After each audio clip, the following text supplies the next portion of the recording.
Hey, what is up all you do-it-yourselfers? My name's Dylan Taylor. This is Dylan's DIY Workshop. Today, we are fixing a problem on my truck. And so to do that, well, not fixing it, we're creating another problem, really. We are cutting a hole in the box of the truck so that we can get to the fuel pump easier.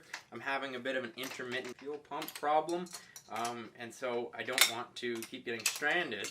And then once it gets to the shop, they have no idea what it actually is because it works perfectly for them. So I got the truck box off enough, gave the wire harness a jiggle, fuel pump started working again, truck started right up. But eventually when I'm going to have to change the pump or fix something else, or if it wants to leave me stranded, I don't want it to be difficult to get into the fuel pump. So we are cutting ourselves an access. Then we're going to try to come up with some kind of trap door, whether I order one and bolt it on, or I make my own. I'm not entirely sure. I haven't really planned any of it out other than I'm going to cut a hole so that it is easier, and I'm going to show you how I cut that hole and how terrifying it might be. Okay, so here is the Ranger. Got the box lifted up on the one side. You can see it's crooked. You can see the frame. It obviously doesn't look right because there's no fuel cap here. It's down in there. Let's see if we can see under here. Right here, this circle. This is the fuel pump. And so what we're going to measure from is this hole right here. This is the bed mounting hole, and here is where that bolt comes through the top of the bed. So we're going to measure from here that way and from here this direction, so that we've got two measurements and we can give ourselves a point of where that center is, and then measure how big it is, and then we know where to plot our cut up here. Okay, to the center of the fuel pumpy thing, to that hole, is about 9 inches. 9 and 3. Come back up top here. From this hole, we're 3 this way and 9 that way, which puts us circle right about here.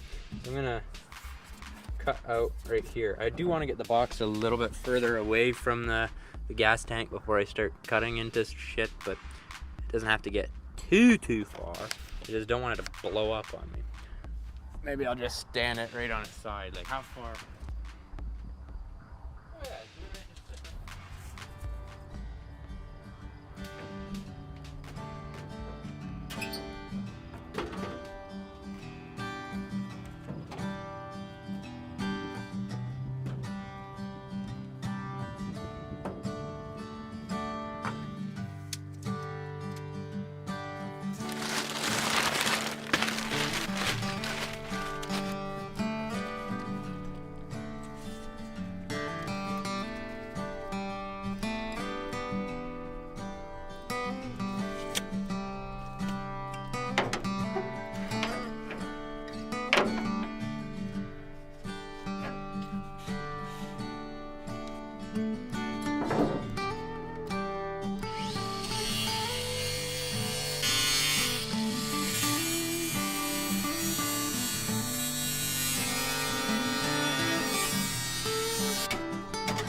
So I should have cut this right here that's all loose. I didn't. I'm not going to run the angle grinder on it now. I'll figure something out. Anyways, this is how I'm going to leave it for now. All I did was jiggle this and the truck started running. But that's how, if you want to cut a hole in your truck, that's how you do it. I will probably make another video when I figure out what kind of plate I'm going to mount on here. I might even just mount a flat plate. Might be in this video. Possibly. Because I'm going to edit a different video before this. But anyways, thanks guys. Bye.